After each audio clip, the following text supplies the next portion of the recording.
Hola, ¿cómo están?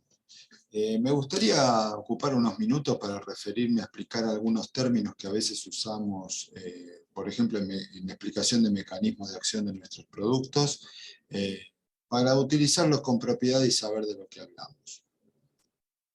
Y me refiero al término receptores. ¿Qué son los receptores?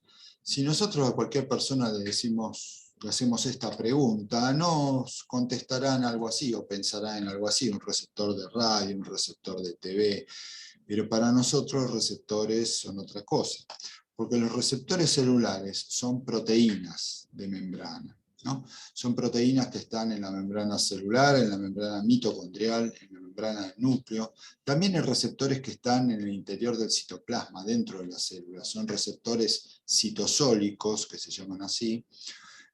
Por ejemplo, los receptores a corticoides son receptores citosólicos, pero en todo caso siempre son proteínas.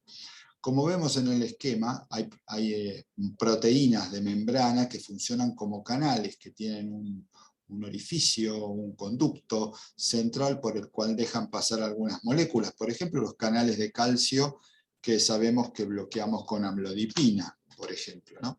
Pero hay otras proteínas de la membrana que funcionan como receptor. Y en esas proteínas de membrana, en esos receptores, se define una región llamados dominios, una región o dominio extracelular que está por fuera de la célula, un dominio transmembrana que atraviesa la membrana plasmática o la membrana que se trate, y un dominio o una región intracelular que está hacia el interior de la célula. Y todo receptor se une a algunas moléculas que denominamos ligandos. Ligandos porque se ligan al receptor. Ahora, un receptor es una proteína. ¿Y en qué se parece un párrafo a una proteína? Bueno, un párrafo es una cantidad determinada de letras con una secuencia específica que de esa manera forma palabras que se encadenan en frases y entonces tienen un sentido, tienen una función. De la misma manera, una proteína no está formada por letras, pero sí está formada por una secuencia específica de aminoácidos, uno tras otro unidos en cadena. Los aminoácidos son como las letras, no son infinitas, pero se pueden combinar en una secuencia específica que se llama estructura primaria de la proteína. Así como en el párrafo de arriba, en este que ven aquí, está fragmentado y como plegado en renglones, también las proteínas se pliegan de acuerdo a la afinidad molecular de los aminoácidos que la componen, lo cual se denomina estructura secundaria, los plegamientos de la cadena. Y esos plegamientos se hacen en las tres dimensiones del espacio. Por lo tanto, hay una estructura terciaria que es la forma tridimensional de la proteína. Si vemos una ilustración artística de cómo se vería una proteína en forma tridimensional, sería algo así, donde cada una de esas pequeñas pelotitas sería un aminoácido que se pliega de tal forma que termina formando un grumo gigantesco que es la proteína, con una región extracelular o un dominio extracelular que tiene como función reconocer y unirse a moléculas afines, y con un dominio intracelular que tiene como función generar una señal química hacia el interior, para disparar una respuesta de la célula a ese estímulo que detectó en el exterior. Si vemos el esquema molecular de un receptor, esto es esquemático, ven la secuencia de aminoácidos que compone esa proteína, definido cada uno de ellos aquí en el esquema por su inicial, por ejemplo, B corta valina, F fenilalanina, T triptofano, S serina, es decir, son los nombres de los aminoácidos que lo componen, en el orden en que van apareciendo y los plegamientos que va haciendo, definiendo entonces una región extracelular, una región transmembrana y una región intracelular, como vimos en los gráficos anteriores. Es decir, que un receptor es una proteína que por una afinidad química puede reconocer y unirse a ciertas sustancias que llamamos ligandos a través de afinidad. Tiene afinidad por esas moléculas. Vemos en el gráfico que hay sustancias que pueden no tener afinidad con ciertos receptores, por incompatibilidad, digamos, molecular de ellos. Pero un ligando que tiene afinidad por un receptor puede ser tanto de origen propio, es decir, neurotransmisores, mediadores químicos, por ejemplo, adrenalina, noradrenalina, serotonina, pero también moléculas externas. Hay receptores que pueden unirse a fármacos o que pueden unirse a sustancias naturales, como por ejemplo atropina o morfina, etcétera, que son sustancias o moléculas de la naturaleza, que sin embargo tienen afinidad por algunos receptores de nuestras células y entonces generan un efecto. Porque en definitiva la interacción del ligando o del fármaco con el receptor tiene como objetivo la activación de ese receptor. Es decir, la unión del ligando produce un cambio de la forma de ese receptor que genera entonces una respuesta. Esto es lo que se llama agonismo o protagonismo, agonismo. ¿El agonismo qué es? Un ligando que se une al receptor por afinidad y que cambia su conformación generando una respuesta, es decir, tiene una activación, tiene cierta eficacia. Mientras que hay otros ligandos que se unen al receptor por afinidad, pero no generan ninguna respuesta porque no generan un cambio de conformación, simplemente ocupan el espacio pero no disparan respuesta. Estos son antagonistas. Si vamos a analizar el término o las posibilidades que hay de agonismo, hay diferentes tipos de agonismo. Está el agonismo común, que es cuando hay afinidad y máxima activación del receptor. Esto es la adrenalina uniéndose al receptor beta-adrenérgico o la acetilcolina uniéndose al receptor colinérgico. Se une por afinidad y lo activa de una manera máxima.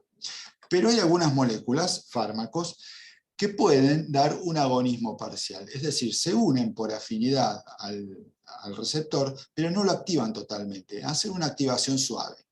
Quiere decir que se comportarían como interfiriendo la máxima activación del agonista natural, pero a su vez dando algo de activación, ¿no? Estos fueron fármacos que se utilizaron con algún entusiasmo teórico en algunas aplicaciones. Por ejemplo, algunos betabloqueantes viejos tenían alguna actividad agonista parcial, pero no mostraron beneficios clínicos evidentes, por lo cual prácticamente no hay ejemplos hoy en la farmacología.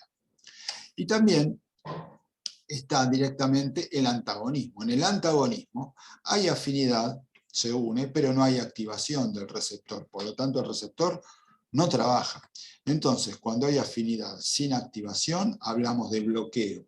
Por ejemplo, el nebivolol es un bloqueante de los receptores beta-adrenérgicos, beta 1. Significa que se une por afinidad al beta 1, pero no lo activa. Ni tampoco deja que lo active la adrenalina. Y entonces, aquí vamos a analizar diferentes tipos de bloqueo que uno puede hacer con fármacos. Entonces, hay diferentes tipos de bloqueo. Podemos hablar de bloqueo competitivo cuando el bloqueante compite por el sitio de unión al receptor y entonces es desplazable. Los dos se pelean por el mismo asiento. O los dos compiten, como en el juego de la soga, por ver quién tiene más fuerza y desplaza al otro. Esto se llama ley de acción de masas en farmacología y la molécula que está con mayor concentración en mayor cantidad ocupa el receptor, desplaza al otro y gana. Pero también hay ejemplos de bloqueo no competitivo. En este tipo de bloqueo, el bloqueante se une en una región diferente al agonista, pero impide su unión. Como no compite por el mismo sitio, no es desplazable. Fíjense este esquema. El receptor tiene su sitio de unión al ligando, pero el inhibidor se une en otra región de la molécula. Al unirse en otra región del receptor, lo deforma, le cambia su forma y ya no lo hace afín a su ligando. Es decir, al unirse cambia la conformación e impide que el ligando se una al receptor. Y el ligando no tiene forma de desplazarlo porque no está compitiendo por el mismo sitio. Este es un bloqueo no competitivo y es el que se ve, por ejemplo, el que hacen las benzodiazepinas, ¿no? Con el receptor GABAérgico. Y finalmente, para complicar un poquito las cosas, hay algo que es agonismo inverso. ¿Qué significa? Esto se da en receptores que tienen una actividad basal. En estos casos hay afinidad y hay un cambio de la forma, pero hacia una inactivación completa. O sea, son receptores que cuando están desocupados tienen cierta actividad, y que cuando son ocupados por el agonista inverso, no solamente quedan bloqueados de ser estimulados, sino que además se apagan por completo, dejan de tener toda actividad, por lo cual es un bloqueo absoluto. Esto puede parecer muy sofisticado, pero en realidad los antihistamínicos son agonistas inversos. El receptor de histamina tiene cierta actividad cuando está libre, y cuando lo ocupa la histamina, se incrementa esa actividad. Pero cuando lo ocupa el antihistamínico, no solamente que no actúa la histamina, sino que pierde esa pequeña actividad que tenía basal, o sea, se apaga por completo. Eso es un agonismo inverso.